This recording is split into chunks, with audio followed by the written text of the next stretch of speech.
नमस्कार, जय श्री कृष्ण। आसो लव ज्ञान यूट्यूब चैनल में आप सभी का स्वागत है। फ्रेंड्स, हम जानेंगे कि राजा दशरथ के मित्र जटायु के संबंध में 8 रोचक तथ्य। जो मित्र था जटायु, उसके बारे में हम आपको 8 रोचक तथ्य बताते हैं। अयोध्या में राम मंदिर में राम लल्ला की प्राण प्रतिष्ठा से पहले जनपद की सीमा में गिद्धों का झुंड दिखाई दिया है, तो लोग इसे गिद्धराज जटायु भी मानते हैं। तो इस शुभ संकेत भी माना जाता है। तो गांव वालों का कहना है कि पिछले 20 वर्षों से हम लोगों ने इलाके में गिद्ध नहीं देखे। तो जटायु की ऐसी कहानी जो हम आपको बताएंगे। तो अरुण के पुत्र और भगवान गरुड़ के भतीजे थे जटायु। संपाति के भाई और दशरथ के मित्र थे जटायु। जटायु को श्री राम की राह में शहीद होने वाला पहला सैनिक माना गया। कौन थे जटायु? रामायण काल में पक्षियों की महत्वपूर्ण भूमिका रही है। एक और जहाँ कोए के आकार के काक और भुसुंडी की चर्चा भी मिलती है, दूसरी ओर देव पक्षी गरुड़ और अरुण का उल्लेख भी मिलता है। गरुड़ ने भी श्री राम को नागपाश मुक्त कराया था। इसके बाद संपाति और जटायु का विशेष उल्लेख मिलता है। जटायु को श्री राम की राह में शहीद होने वाला पहला सैनिक माना जाता है। जिस समय रावण माता सीता का हरण कर आकाश मार्ग से लंका की ओर पुष्पक विमान से जा रहा था, तब जटायु ने रावण को चुनौती देते हुए सीता जी को छुड़ाने के लिए रावण से संघर्ष किया। रावण ने अपनी तलवार से जटायु के दोनों पंख काट दिए। जब राम सीता की खोज में दंडकारण्य वन की ओर बढ़े तो उन्हें घायल अवस्था में जटायु मिला। घायल जटायु ने ही बताया कि रावण सीता जी का हरण कर दक्षिण दिशा की ओर ले गया। उसके बाद जटायु ने राम की गोद में ही प्राण त्याग दिए। जटायु के मरने के बाद राम ने उसकी वही अंतिम संस्कार और पिंडदान किया। अरुण के पुत्र थे जटायु। वाल्मीकि रामायण में संपाति और जटायु को किसी पक्षी की तरह चित्रित नहीं किया गया, लेकिन रामचरितमानस में ये भिन्न है। रामायण के अनुसार जटायु गृध्रराज थे और वे ऋषि तक्षर्य, कश्यप और विनीता के पुत्र थे। गृध्रराज एक गिद्ध जैसा आकार का पर्वत था। राम के काल में संपाति और जटायु नाम के 2 गरुड़ पक्षी थे। ये दोनों ही देव पक्षी अरुण के पुत्र थे। गरुड़ भगवान के भाई अरुण थे। प्रजापति कश्यप की पत्नी विनीता के 2 पुत्र हुए, गरुड़ और अरुण। गरुड़ जी विष्णु की शरण में चले गए और अरुण जी सूर्य के सारथी हुए। संपाति और जटायु इन्हीं अरुण के पुत्र थे। कहाँ रहते थे जटायु?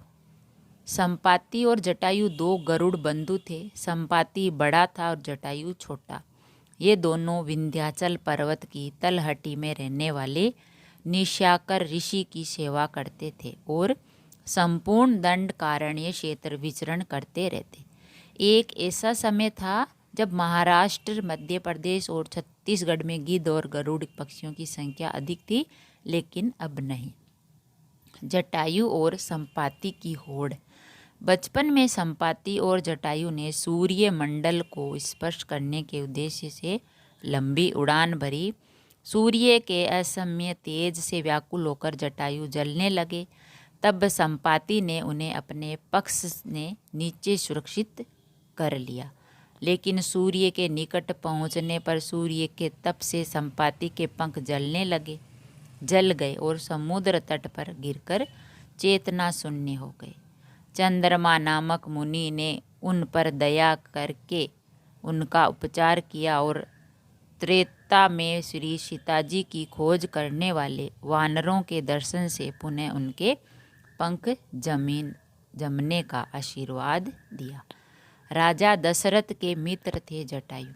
जब जटायु नासिक के पंचवटी में रहते थे, तब एक दिन आखेट के समय महाराज दशरथ से उनकी मुलाकात हुई। और तभी से वे वो दशरथ के मित्र बन गए। वनवास के समय जब भगवान श्री राम पंचवटी में पर्णकुटी बनाकर रहने लगे, तब पहली बार जटायु से उनका परिचय हुआ। संपाति ने सैकड़ों किलो मीट से माता सीता को देख लिया था। जामवंत, अंगद, हनुमान आदि जब सीता माता को ढूंढने जा रहे थे, तब मार्ग में उन्हें बिना पंख का विशालकाय पक्षी संपाति नजर आया, जो उन्हें खाना चाहता था। लेकिन जामवंत ने उस पक्षी को राम व्यथा सुनाई और अंगद आदि ने उन्हें उनके भाई जटायु की मृत्यु का समाचार दिया। यह समाचार सुनकर संपाति दुखी हो गया। जटायु का तप स्थल जटाशंकर जिले की तहसील मध्य प्रदेश के देवास जिले की तहसील बांगली के जटाशंकर नाम का एक स्थान है, जिसके बारे में कहा जाता है जटायु वहाँ तपस्या करते थे। कुछ लोगों के अनुसार ये ऋषियों की तपोभूमि भी है और सबसे बड़ी खासियत कि यहाँ स्थित पहाड़ ऊपर से शिवलिंग पर अनवरत जलाधारा बहती हुई नीचे तक जाती है, जिसे देखकर लगता है कि शिवजी की जटाओं में धारा बह रही हो। इस कारण नाम जटाशंकर रखा और फिर उनका नाम है जो जटाशंकर रखा। जैन धर्म के अनुसार राम, सीता और लक्ष्मण दंडकारण्य में थे। उन्होंने देखा कुछ मुनि आकाश से नीचे उतर रहे हैं। उन तीनों ने मुनियों को प्रणाम किया तथा उनका आतिथ्य किया। यहाँ पर बैठा हुआ एक गरुड़ उनके चरणोदक में गिर पड़ा। साधुओं ने बताया कि पूर्व काल में दंडक नामक एक राजा था। किसी मुनि के संसर्ग से उसके मन में सन्यासी भाव उदित हुए और राज्य में एक परिवारजक था। एक बार वह अंतपुर में रानी से बातचीत कर रहा था। राजा ने उसे देखा और दुष्चरित्र जानकर उसके दोष से सभी श्रवणों को मरवा डाला। एक श्रवण बाहर गया हुआ था। लौटने पर समाचार ज्ञात हुआ तो उसके शरीर में ऐसी क्रोध अग्नि निकली कि जिससे समस्त स्थान भस्म हो गया। राजा का नामानुसार इस स्थान का नाम दंडकारण्य रखा गया। मुनियों ने उस दिव्य गरुड़ की सुरक्षा का भार सीता और राम को सौंप दिया। उसके पूर्व जन्म के विषय में बताकर उसे धर्मोपदेश भी दिया।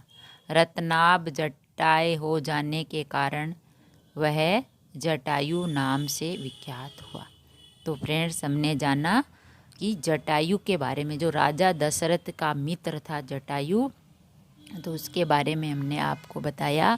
जटायु तो था, उसने सबसे पहले अपना बलिदान दिया था भगवान राम के लिए।